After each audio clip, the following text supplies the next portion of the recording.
YouTube पर सबसे ऊपर अपना मोहित। महामारी से बचने के लिए कुछ दिन और लॉकडाउन बढ़ा दिया गया है।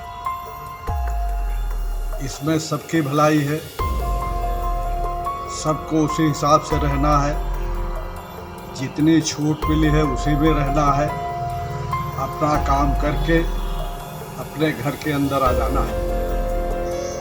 ये ऐसी महामारी है कि कैसे शुरुआत हुई इसकी और कैसे इसका अंत होगा ये कोई नहीं जानता है। इसमें केवल बचत का ही एक तरीका है और वो तरीका है हमारी पुरानी सभ्यता, साफ सफाई, नहाना धोना, नाखून काटना, बाल काटना, इलाके को साफ रखना। अगर हमें करते रहते हैं तो हमारे पास कोरोना नहीं आएगा। पहले हम घर के अंदर जब आते थे तो जूता बाहर निकाल के रख देते थे, वो अब हम भूल गए हैं। हमको चाहिए कि आज भी अपना जूता वगैरह घर के बाहर रखें। अगर हम साफ सफाई ज़्यादा रखेंगे तो न हमारे ऊपर कोई असर आएगा और न ही हमारे बाल बच्चों पर कोई असर आएगा। घर के अंदर भी अच्छी अच्छी किताबें पढ़ें, अच्छे साहित्य पढ़ें, आपस में कविताएं करें, नई नई चीज़ें सोचें, जिससे समय अच्छा बीत जाए। ये समय आपस में प्रेम व्यवहार बढ़ाने का भी है, अच्छा खाना बनाने का भी है, अच्छा खाना खाने का भी है।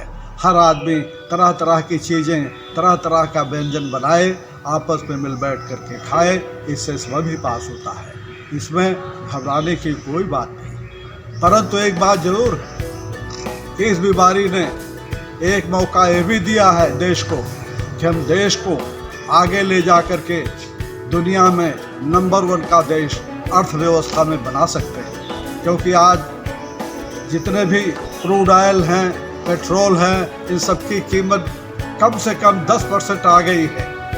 और अगर हम चाहें तो 10 गुना अपना प्रोडक्शन बढ़ा करके, 30 गुना अपना प्रोडक्शन बढ़ा करके दुनिया के हर देश में अच्छा से अच्छा सामान भेज सकते हैं। मेरे दोस्तों, सबको यही ध्यान रखना है कि देश को आगे ले जाना है।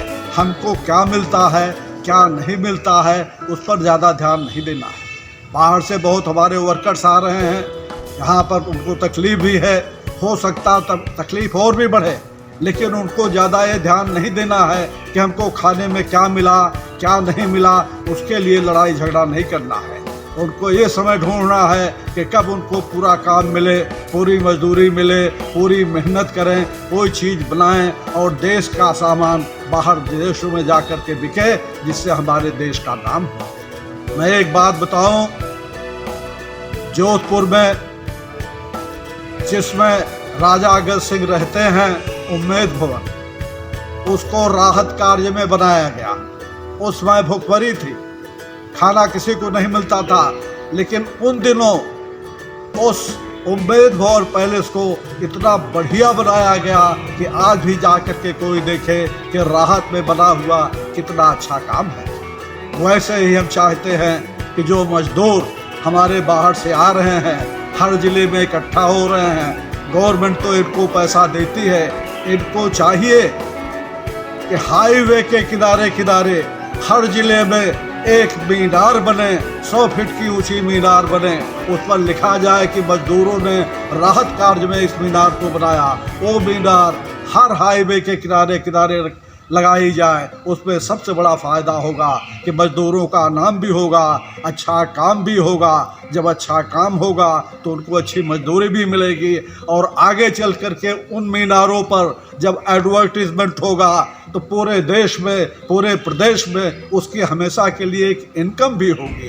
काम कुछ ऐसा करना चाहिए कि राहत में भी हमको रिटर्न मिले। ऐसा नहीं है किसी ने पैसा कमाया उसको आज हम खा रहे हैं।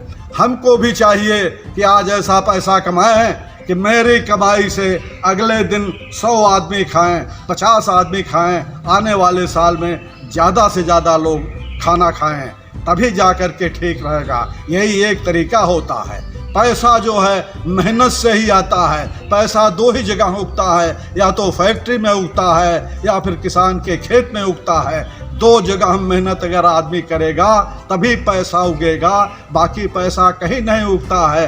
बाकी सब सर्विस डिपार्टमेंट है, ये दो जगह का उगा हुआ पैसा हर डिपार्टमेंट में जाता है, तब देश चलता है। अगर यहीं पैसा उगना बंद हो जाए तो देश नहीं चल सकता है। इसलिए हर आदमी को चाहिए कि इस कोरोना पीरियड में पूरी मेहनत करके आराम से अपने इलाके का नाम करे, अपने ज़िले का नाम करे, अपने देश का नाम करे और हमारा सामान विदेशों में जा कर के इज्जत बढ़ाए। यही सबका ध्येय होना चाहिए। इसी लक्ष्य से जब काम होगा तो हमारे मोदी जी प्राइम मिनिस्टर जो काम कर रहे हैं, हमारे योगी जी जो चीफ मिनिस्टर काम कर रहे हैं, उनके अनुसार हम आगे बढ़ सकते हैं, देश आगे बढ़ सकता है। उनका भी नाम होगा, हमारा भी नाम होगा।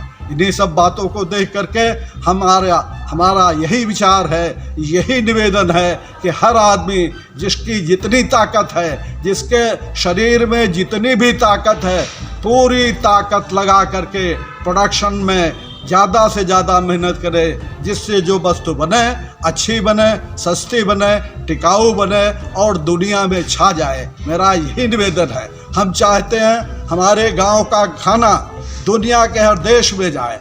हर ज़िले 336 ज़िले हमारे देश में हैं, 336 ज़िले से एक एक जहाज़ खाना बन करके जाए और दुनिया के हर देश में पहुँचे और रोज़ एक जहाज़ खाना जाए, तब देश का नाम होगा।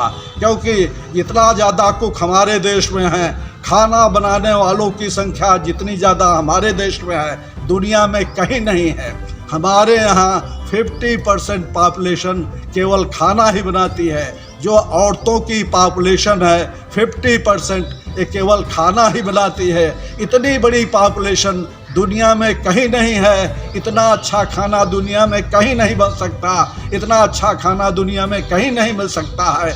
इसलिए हमको चाहिए कि हमारे हर ज़िले से एक हवाई जहाज़ खाना भर के और रोज़ विदेशों में जाए और हमारी गृहिणी का बनाया हुआ खाना बाहर जाए और उस खाने को लोग खाएं। और एक बार लोग खा लेंगे तो इंडिया का खाना हर आदमी रोज़ मांगेगा और रोज़ खाएगा और हमारी इनकम बढ़ेगी, हमारे देश की इज्जत बढ़ेगी और हमारी मान मर्यादा बढ़ेगी।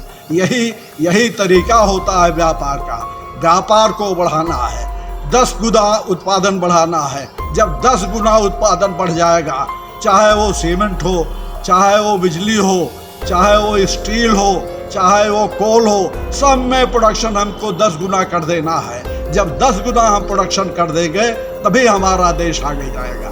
यही निवेदन है। घबराना बिल्कुल नहीं है, कोरोना से लड़ना है। इस लड़ाई में हम जीत रहे हैं। हमारे प्राइम मिनिस्टर लगे हुए हैं, हमारे मुख्यमंत्री जी लगे हुए हैं। हम बिल्कुल जीत जाएंगे। घबराना नहीं है, लेकिन मेहनत पूरी करनी है। किसी की शिकायत नहीं करनी है। कष्ट तो है ही है, कष्ट हर आदमी पे है। जब दूसरे का बनाया हुआ खाना, दूसरे का कमाया हुआ खाना हम खा रहे हैं तो कुछ कमी तो रहेगी ही। हम खुद कमाएं और अपने घर में बना के खाएं, तब मन का खाना मिलता है। बाहर का खाना जो मिलता है उसके लिए लड़ाई झगड़ा नहीं करना है। इतना ही मेरा निवेदन है और मेहनत पूरी करनी है। Thank you. YouTube पर सबसे ऊपर अपना मोहित।